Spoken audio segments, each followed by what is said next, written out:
Man on pause. Let's go. Yeah, man on pause. Let's go. Man on pause. Man on pause.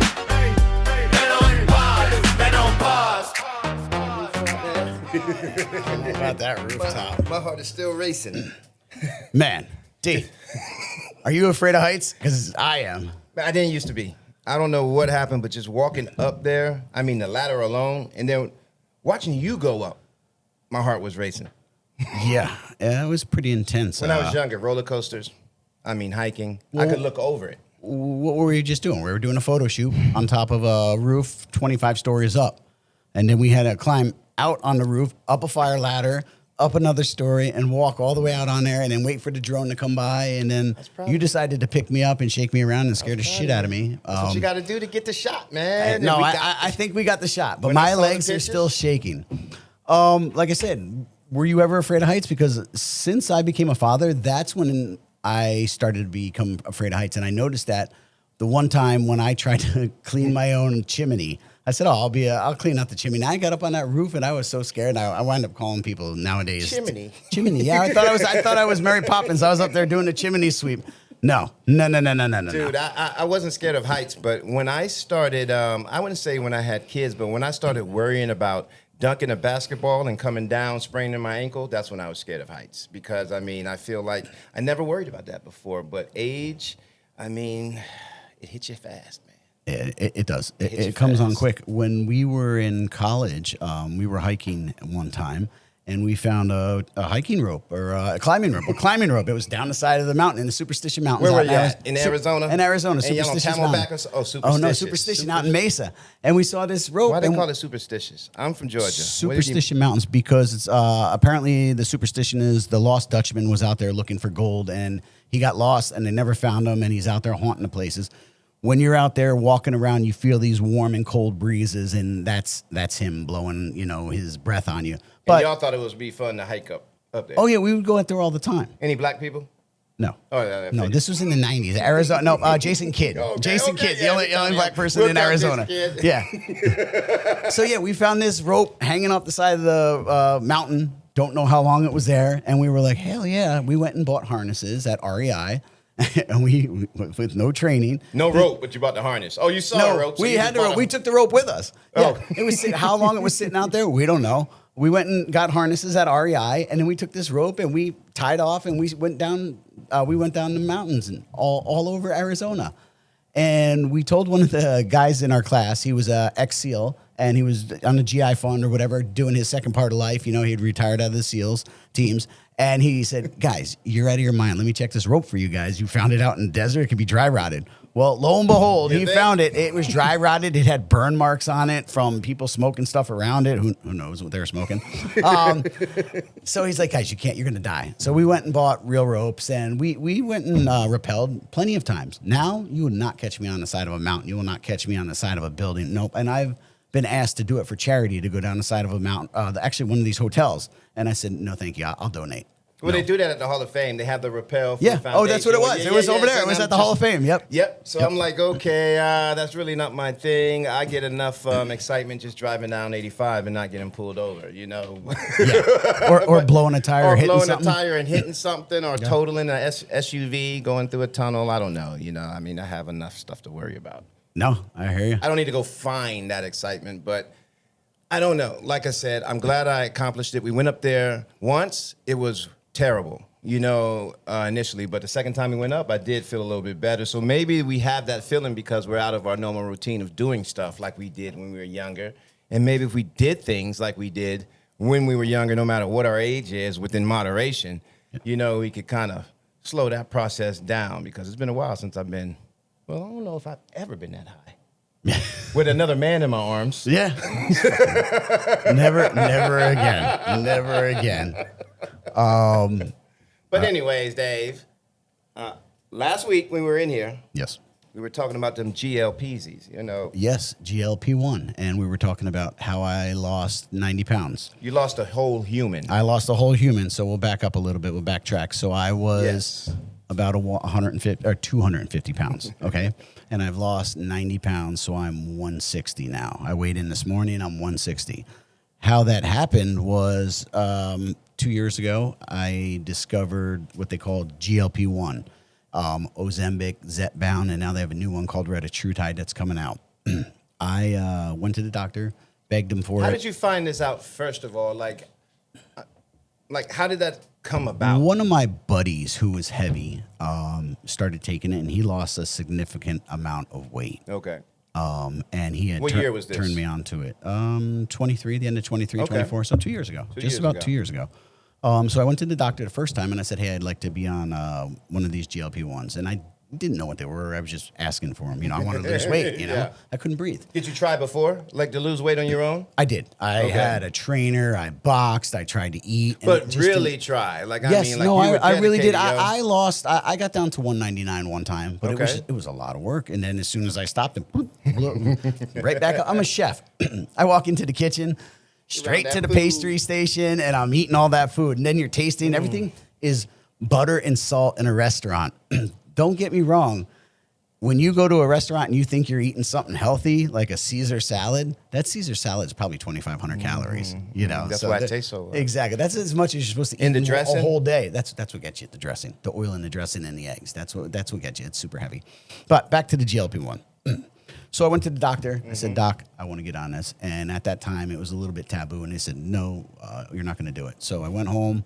I read up on it, and I found out that Zepbound was just changed over, or they actually put out Zepbound for weight loss. It wasn't just for diabetes, because it was mainly for diabetes to get people's sugar in line, okay, your insulin. And so I went there and I said, hey, listen, you have obese in my chart there, and Zepbound can be prescribed for weight. I'm not leaving here until you give me the prescription. And Pause. You know why that hits with me? why? When I worked full-time at Hendrick Motorsports, we had to take those physicals. Like when you work full-time, you have to take a physical for your insurances and all that stuff, whatever. So, I'm young, 26-something years old, and I have to get my physical. I'm 250 pounds, 6'1", an athlete. They label me morbidly obese based off of their numbers that were based off of regular humans in the 80s or 70s or 60s when cavemen were around. I'm not a human. A regular human. I'm a freak of nature, superhuman, especially back then. So why do I have to be labeled morbidly obese? I digress. I'm sorry. I just had to get off my chest. That pissed me off, though, because I'm not. I'm an athlete. Why can't we have our own specifications for superhumans like myself, especially back then? Why do I have to be compared as morbidly obese compared to a civilian who weighs 180 pounds? I was 180 pounds in high school. And then when I went to college, I got to 250, and I've never been under 240 since then. So I don't know how 180 could be the default for what a healthy man is considered. Let me get off my soapbox. And here's why they do that. It may be a conspiracy theory. Let's say it's a conspiracy theory. Big Pharma wants to sell us medicine. They want to keep you on medicine, okay? That's why peptides and these GLP-1s are now getting popular. GLP-1 is made in your body. Peptides are made in your body. Naturally. Naturally. They're naturally occurring, When you so. take them, basically, they're just telling your body what to do. And a lot of them have a short shelf life, half-life of a couple of hours. GLP-1, like tirzepatide, is 6 days, 7 days. Retta, the new one, is about 5 days. But they work, okay? So I've lost all this weight. And in 2 years, the right way. It's not like I lost it all in overnight. So you didn't lose it fast, like super fast, and you felt like you were sick? No, the first month I probably lost about 15 pounds, and then I lost another 10 pounds, and then it kind of evened out at 5 pounds a month. And So it no was good. super baggy skin? No, I didn't. No potato sack No, body. there's no If potato you lose sack. it too fast. No, yeah, that's what you're always afraid of. That's what I heard, You don't you want know? that. You don't want that. And when I look back at pictures from when I was heavy to now, it's an entirely different person. And I never realized I was that big. I always tell my friends, I'm like, why didn't you tell me? And they're like, oh, chef, we didn't know you were like that. Dave, no, we didn't know you were like, no, I was a little porker. What you see in the mirror, is different compared to what everybody else. I know that's the case. I might have body dysmorphic. But mentally, whatever. I wasn't happy. I was not happy. Okay. I was always, Okay. I wasn't depressed, And you but felt that I was, weight. yes, I just wasn't happy with my body and what I looked like. I was always skinny most of my life. And, So what made you gain the weight if you were all skinny? Like, when did it happen? What was the moment when you put on a bunch of weight? I got married and turned 40, and I'm a chef. Got comfortable. And you got comfortable. You got comfortable. Yeah, and you just eat. Life you go is home. good. You know, and you Life know me. is good. I don't drink. Life is good. So there's no extra calories that way. It was just the butter and salt. Funny thing is, I always told everybody, because I was always worried about my body. I always stayed in shape, and everybody used to comment on it early in my life. And I said, guess what? When I retire, I'm gonna turn 300 pounds. I'm never lifting a weight. And they're like, why are you gonna do that? And I was like, because life is gonna be good for me. I've been working out my whole life, and when I make enough money where I don't have to work out anymore, you're going to know, because I'm going to be 300 pounds. I used to joke about that because, being a professional athlete for so long, that's how you made your money, by taking care of your body and how you looked a certain way. So, and playing sports your whole life, you don't know any different. So something to just solidify a culmination of I made it was being a obese, overweight person, because I'm not working out anymore. Yeah. That's not the right mindset. No, that's not the right mindset, It's because not. now I'm trying to preserve my life and prolong my life. There you go. But not to bore and keep talking about it. So losing that 90 pounds, I'm happy with what I look like. I have this little Hume band now. I put all my information in actually the other day, and I sent knew it to Dave you. when he was 250. The man looks great. Thank The you. man looks great, and let me take this time to give you your flowers, because men don't get this a lot, man. Let me pause on that. Dave, Appreciate it. Good damn job losing the damn human off of your body, Yes. and you look great. You Yes. get what I'm saying? And hopefully you can inspire other guys in our age, like, hey, it's possible. Yeah. It might be daunting at first, but after you deal with it, the first, I would say, 2 weeks or so, it becomes your normal routine, right? I'm going to tell you, I think I've inspired a whole village of people. I have so many people that I speak to and point them in the right direction with peptides and GLP-1s. It's crazy. And I feel like I want everybody to be healthy. Exactly. You did. I want people to be healthy. And there's no reason you should not be.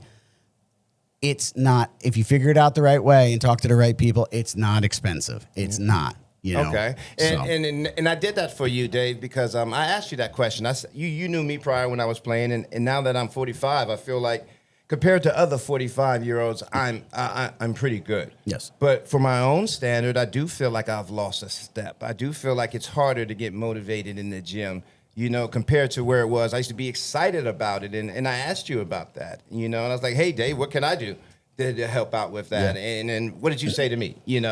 I said, get on the Dave train here. And we got you on a little bit of a peptide stack, and you're starting to feel good. It does, and the biggest thing it does is that where I'm not questioning it mentally at the gym. Like, oh man, I'm not forcing myself to go was the biggest thing I noticed, where I was excited about going. I was like, oh, I'm going to the gym, I'm doing this, blah, blah, blah. That was the biggest thing I noticed was my energy level. Yes. And my motivation, and when I got there, I was good, because that's half the battle, is just showing up. Believe me, every morning, I don't want to get up. I don't want to go for that walk. I don't want to go to that gym. Once you get there and get going, then it's fine. But it's the whole Facts. getting up, getting in the shower. Once I get through the whole shower part, I'm fine and I'm awake. But Cold until water. I take that shower, I'm sitting on the couch, flipping through the channels in the morning, figuring out my day. It's insane. But enough about me. Let's talk race. Man, we just left Martinsville. Martinsville is the paperclip in Virginia, and it's a short track, and it was a good race. All is good in the NASCAR world when NASCAR's favorite driver win. My former driver, who I worked for, Chase Elliott, won the race. Hendrick Motorsports, the team I formerly worked for, they haven't won all year. They've been running really well, and they used this race track where they do really well at as their breakout race this year. And it was really exciting to see Chase Elliott, my former driver who I worked for, and I saw that guy when he was 14 years old coming to the sport. He's really held his own. The pit crew did very well. I was very excited about the pit crew because that was the exact same pit crew that I was on when I retired. They are still together.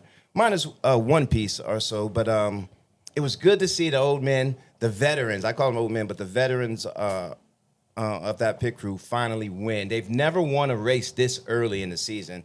The 9-car has recently. Usually it takes mid-year or whatever. So to get that burden off of their chest early is going to bode very well because we got a lot going on in NASCAR right now. So last week you said, Darlington, you got to ride close to the wall. That's the secret of winning. What's the secret of winning Martinsville? Brakes. Brakes and transmission, because you're going really, really fast, and there's really, really short I heard corners. it's the shortest course. It's I right? one of the shortest. Okay. Bristol is the shortest, but it is 0.6 or 0.7 of a mile. But what makes it unique is that it's very, very long straightaways and very sharp corners. It's shaped like a paperclip. So there's a lot of beating and banging, and there's a lot of skill with not letting your tires burn out. A lot of tire degradation that happens where the veteran drivers usually do well at a track like that, and the younger drivers who just mash the gas and go fast, they don't do well at tracks like that where the drivers have more patience. They wait for your tires and your car to wear out, and then they catch you at the end. Is there any tracks where you can punch it and race on the wall? I would say Miami. So you're like vertical. Darlington was one. Okay. Oh, you mean vertical? Yeah. Like when we were kids, like sucking on the wall, sticking on the wall. They outlawed it. They did? Ross Chastain did it at Martinsville. It's funny you said that. Okay. He did it. I mean, it was a Hail Mary. He was running like third or fourth, and I might not be retelling it the exact same way I'm retelling it for how I remember. He was third or fourth, didn't have a chance to win. So he just said, F it. He did what you said and punched it along the wall, put 2 tires on the wall, and passed everybody at the end and ended up winning the race. Is that legal? It's never been done before. Okay, so he won the race, and then they made a changed the rule. rule afterwards. Yep, exactly. He was innovative. He was one of those ones that just said, I'm gonna do what it takes to win. And that's winning. I became a fan of Ross after that. I was always a fan. He's very blue collar. He busts a watermelon after he wins. He stands on a car. He is one of those guys that does what it takes to get to the top, and it showed in that move right there. So it's funny that you said that. You can't do it now, but yes, you tend to do that at the short tracks. You don't want to do that at going 200 miles an hour at super speedway or something, dude. That's crazy like you, like rappelling down a I won't do it anymore. I will not do that with anymore. An untested rope, man. Come on. No. So, anyways, yes, that was that's your question with the racing side of it. Martinsville and what we are doing is very similar because the veterans and the OG bode well there. You get what I'm saying? Yeah. I consider myself a veteran. I consider you a veteran. Wouldn't you say that? Yes, I'm a veteran. So therefore, when it comes to parenting, yes, when we were being parented by our family, and our mother and our father, they probably had a different perspective compared to now. I mean, I got whoopings. You grew up in the 80s just like me, correct? I did. Yeah. It was totally different than what we deal with now. Right now, our kids are like this. Or my son, the damn Oculus. Like, he spends more time in the meta world than he does it with us.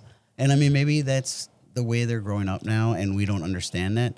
We went outside, and it's just like all those memes that are out there. Until the lights came on. Yep. We drank from the hose. Yep. We played manhunt. Yep. We were down in sewers. We set fires in the Built our woods. immunity up, We didn't set fires in the woods. Yeah, you did. Yes, we did. Yeah. We used to set. I set fires in my house, So homie. check this out. I think the Not just the woods. I think I was a pyro. I might not get in trouble now because the statute of limitations is over 4 years. You lied about something and you never told the truth? We grew up from a park right across the street, and we would go up there and we'd set these little fires, and then we would come back and watch the fire department and the cops go up there, and we'd be like, "What's going on?" And they were little fires, you know what I'm saying, like little, and they'd put them out. And we did all. I think the cop knew it was us because we were always right there. His name was Cop Kelly. Cop Kelly would always be up there, What town were you in? This is New Jersey. Yeah, I'm not gonna. I don't need Tom's River coming after me now. Things you do up north. Yeah, this is all fictional and hypothetical. No, but I mean, it's the crazy shit that we did in the 80s and 90s, and now they don't do it, like rappelling down the side of mountains and stuff, because we were outside. These kids, are all on computers, all on some sort of device, and we're now having to pivot and learn how to parent them with those devices because we don't understand, Well, do we or do we not? Because I feel like I understand. I was a computer science major wannabe in college. I couldn't fulfill that major because as I played football, you couldn't do both when it came to labs, but I loved computers. And I was deemed ahead of my time when I was 20, 21, and the internet via MySpace and AOL. And the internet was invented. You've got mail. Yes. we saw the internet be invented, Dave. It came to life in our lifetime, and I was one of the ones that took advantage of it. Just like how ChatGPT and AI is now, and some people are skeptical. I was the latter. I was like, oh no, let me see what this is. I'm embracing this, you know? My senior year, I went and bought a modem for our computer. And computers were very new to me. We didn't have computers in high school. It was like for typing, nothing else. Yep. And I learned about this modem. And I went and got a modem, and my parents looked at me, and my dad's like, "What do you have that for?" He thought I was getting him to watch porn, you know, and maybe I was. But they didn't have search engines back then. We had this big old phone book, and it had WW this, WW, half of them worked, you know, and that was our search engine back there. It was insane. We saw the World Wide Web explode by itself. And we were coding. We were HTMLing. We were basically the start of this whole computer age. So this is my rationale. I say that to say that it's the same thing that we did when we were growing up. It's just now we're the parents, and it looks different to us now. I guess maybe our parents. But it's the same thing because my parents complained about me. And now we have AI. And that's the internet. A whole different AI. You remember the 1-800 numbers? The 1-900 meet lines Yes. where you could talk to other people just on the phone in a chat room, and you thought it was so amazing. Remember Girls Gone Wild? Those commercials constantly at night. If you stayed up after 1 o'clock in the morning, it was Girls Gone Wild. Benny Hill was all I had. You don't remember the Benny Hill show? Oh yeah, Benny Hill. But I had the rotary knob TV, Yes. so I had to put it on 69 with the UHF VHF, and I had to stand and wait for the static. And every now and then I could see a bra. Oh yeah. Or a bikini. Back when they had Playboy Channel and you turn it on. Ooh, I think I see it. Stop. We're getting off Saw a topic. boobie. Dave. Yeah. We're getting off topic. We're telling on ourselves. Well, what was the topic? We were talking about I don't parenting. remember. Oh, we're Yeah, talking about that's right. parenting. We're talking about parenting. We're I'll get talking back to about parenting. So, parenting in the 80s versus now. Man. And parenting in your household and the way you were brought up versus I had the to way I learn was. we can't beat. I had to learn that we couldn't do whoopings. Yes. You know, because one, I was 250 pounds. You know? can, but it's just frowned upon. No. All right, here. Let me give you the cheat sheet. Don't whoop your kids if you discipline them and teach them early when they're the most receptive. And once I learned that during infancy, kids learn the most, they didn't have to do anything wrong. Every single one of my children can vouch for this. When they were an infant, in diapers, I would hold their arms up, and I would pinch them under their arm. And that was the pain sensation. They would feel that. Yes. And I would look at them and be like, no. I would do that to every single one of them. I only did that maybe once or twice. Yeah, and they learned. And they cried, and they were like, oh, that's... Yeah. And I would tell them, And I would to pinch. I never had to touch my That's kids. set dominance. I never had to touch my kids at all, except for one until, that's a different story. That was last week. No. No, I'm just saying I did it because they learned that so early. And Yes. I had perfect kids. I feel like they never did anything wrong. They was always so happy. I was very blessed with that, to the point where I gave credit to the point where they just learned what that receptor was, and they didn't want to feel it anymore. They were so smart that they made sure that they didn't do anything to make sure they felt that. No, that makes sense. But my parents, I got whoopings, I got lashes because that's what you had to do. Our principal at our school was allowed to lash us or paddle us with a paddle board. What was your mother's weapon of choice? It was belts. She had a lot of belts. A lot of belts, and that was it, pretty much. It was just her belt. We had belts hanging up, and she would get creative with the style of belt as I got larger in size. I was 200 pounds in high school when I left, and I felt like I knew it all, and I was raised around a lot of women to the point where I didn't have a lot of male influence and perspective to kind of guide me. So I kind of learned stuff the hard way, or as we went, to say. And I feel like I have a good hold on it now, and my daughters are here and all that. But, yes. It was definitely different days. My mom's was the wooden spoon. The wooden spoon. And then the plastic spoons came out. And the wooden spoons would break on us. The plastics didn't, and they stung like hell. Oh, man. And then my father would love the belt, But we deserved every one of it. There was not one that we didn't. It's not like they just went and beat us. No. I grew up in a family of 4, and we were all busting heads, my brother and 2 sisters, and causing trouble. Do you remember any story in particular that you wish you wouldn't have done? I almost set my house on fire, and I lied about it for about 5 years. That's the one thing I wish I could take back, because I feel like my mother really understood, like, man, this guy is going to go down in the grave. He's going to go with it, seriously. And if I would have showed her, like, okay, I'll give up, I did it. Mm-hmm. our relationship might have been different because I was around 16 then. And, Yeah. you know, I was getting bigger, and I felt like I could have made a difference there if I would have done that. I constantly got caught. I don't know I probably lied, but there's nothing that really sticks out. Again, every whooping You I were got, accountable. I deserved. I might have said, no, I didn't do it, but I don't remember.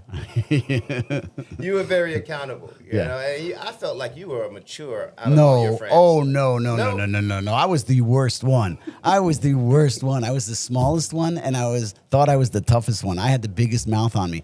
But I would go up and protect all my friends. Okay. All my friends. Okay. I would be the one that always took the bullet for the friends with the cops. I was arrested twice, and I didn't do anything, but I took the rap back in the day. Yeah, and I got out on it, and I was like 17, 18 back in the day. But yes, I was the one that stuck up for my friends. So yes, I was loyal. But no, I was not the good one whatsoever. I remember getting beat up by the police once and being brought home, and my mom saw my eye busted open. I still have a scar under my eye to this day. And my mom saw my eye busted, and she tried to grab the cop, and my dad had to pull her back. That's a Jersey mom for you. That's Mama Bear. You don't mess with Jersey moms and their kids. No. What would you do if Cash came home with a black eye, broke arm, bloodied mouth, and he's like, Dad, crawling into the floor, is like, Dad, they got me. Who's they? That's the first thing you would say. Then what you gonna do? We're gonna just leave it at that. Your phone's gonna ring, Jamie's phone's gonna ring, and we're gonna ride. Man, that happened to me, man. Yeah. You know, I had to stand my own on the bus. Yeah. You know, I had to stand my own on the bus, and when you take that butt whooping and that beating, Yeah. you know, like you said, you know, come to your dad. Yes. I didn't have that. Yeah. I had to suck it up, you know, and Did you deserve it? I didn't deserve it. At the end of it, I was proud that I went through it. Okay. Because I stood my own, and I didn't know how. I didn't know what I was doing at the time. I said, all right, let me just take this L because this needs to stop. Yes. And I said, okay, if I stand my ground, that's my best chance to make this stop, you know? Did you And get respect after that? I did. Okay. Nobody there you ever go. messed It with me worked. after that. The dude It was worked. like 4 years older than me. Yeah. 3 times my size, and he pummeled me. I mean, he took me That down. was always my problem. As I was a small guy and I was running my mouth, and then next thing you know, I got lumps in my head, and I deserved it. And you're not that guy anymore. I deserved it. I'm not that guy anymore. No, I'm like, guys, let's go. You know, I don't want to talk to anybody. No, and I feel that. You know, I don't have a lot of friends either. Yeah. You're my only friend, Dave. Exactly. No, I've learned over the years, you know, I got it into my system early on. And that's how they say, you know, the kids that are popular in high school, you never want to peak in high school because then next thing you know, they're the garbage men or not that the garbage men is a bad job, but you know, they're not doing anything with their life, you know, and I shouldn't have said that because you can make good money doing that. No, but, especially around here too. Yeah. It's the kids that get picked on in high school and school that become the entrepreneurs and become successful in life. And I mean, I've seen it firsthand 1,000 times, you know? No, So, I agree. You don't want them to peak. You always, when you were in high school, you're like, oh, I wish I was a popular kid. No. Nope. They peaked in high school. They And did. now you look at them now, they're still living in hometown and, you know, doing the same thing that they did 40 years, 30 years ago. That's a good point, and that's something I'm gonna tell my son. I'm glad you didn't peak in high school. Don't peak in high school because there's a lot of life to live. Have fun you know? in high school, you Yes. know. Have fun until have fun with your whole life. Just, you know. So, Do it right. I mean, that's our day. I mean, what happened? We figured out that we were getting old, scared of heights. Yes, we're definitely still scared of heights. My legs finally just stopped shaking. We talked about GLPs and the fact that you lost a whole human. I did lose a whole human, and there's, you know, we'll get back into the peptides here and there.